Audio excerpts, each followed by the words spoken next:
What is up, everybody? It's J Nell here with a quick UFC 129 recap. Happened this past Saturday.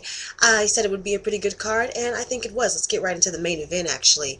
GSP versus Jake Shields. Real quick, I said that Jake Shields had been undefeated for 2 years. He'd actually been undefeated for 6 years up until this last Saturday. I got this pick. I said GSP would win. He won.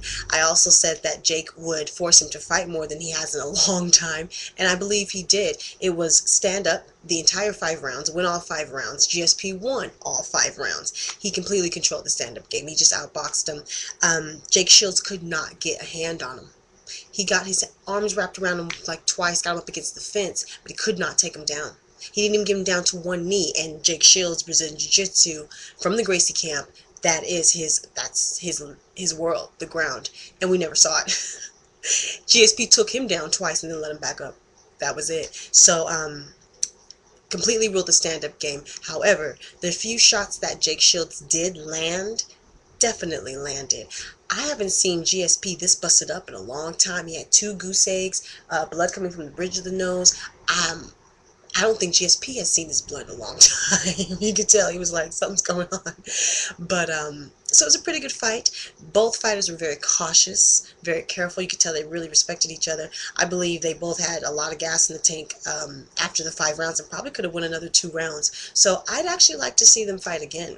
I believe it would open up a little bit more quicker and we'd see even more action. So pretty good fight. GSP retained his title.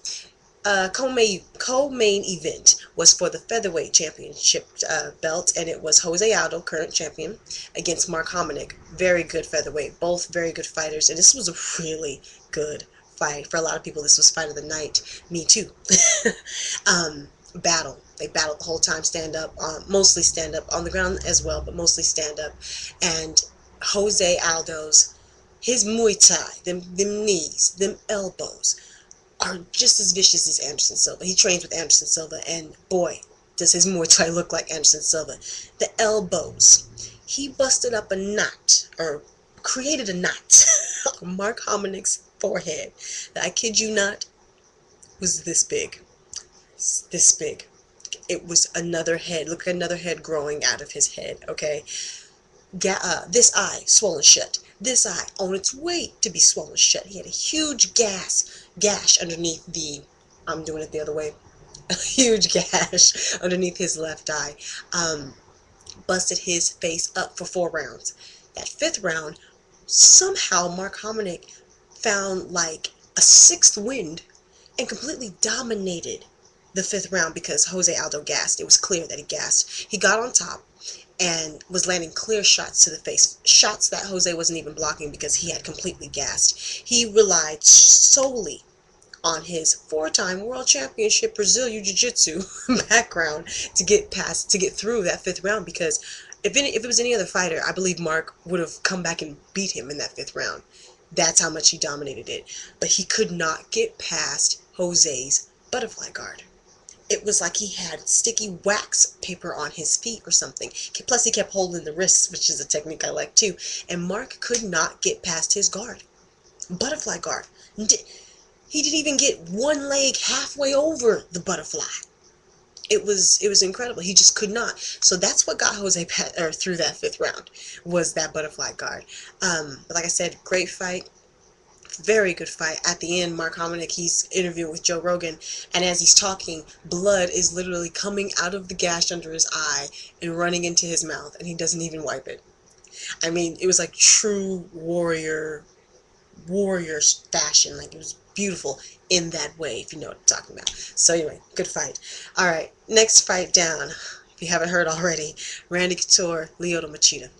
I called this for Machida against my better judgment, and I got this pick. I also called it for Jose Aldo. Got that pick too.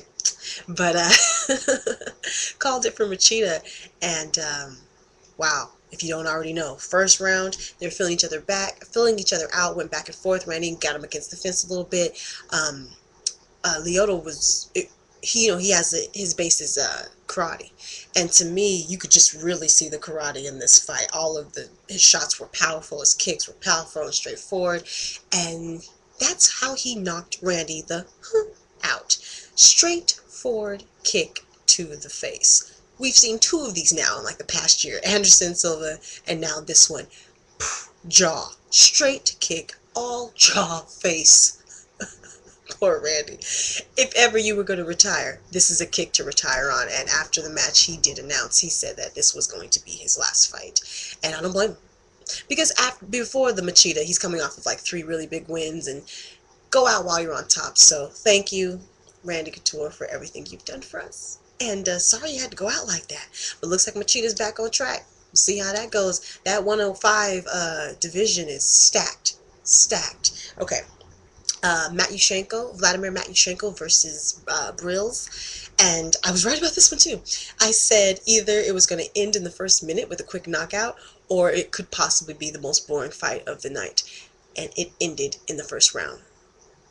Quick knockout.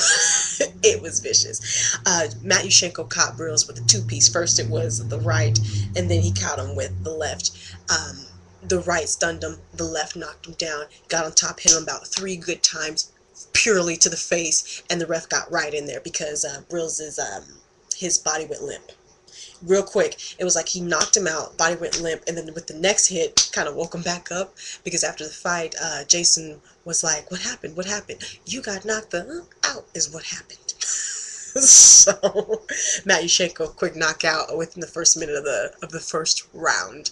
Alright, so the only prediction that I did not get was I picked my boy Nate Diaz, who everyone that I was at the bar with was so happy, got his ass whooped because he talks so much trash, so people hate him. And yes, Rory McDonald whooped his ass. It was pretty bad. Body slammed him a good 3 times, face busted up, just lost. Nate Diaz lost. So that was that event. And yeah, that's like I said, it was a pretty good card. My challenge to attain a better quality of life, of course, is still out there. That's not to me, it doesn't mean more money, more power. It just means trying to be happier, trying to move forward. Ladies, make your own money, sign your own checks. Bye.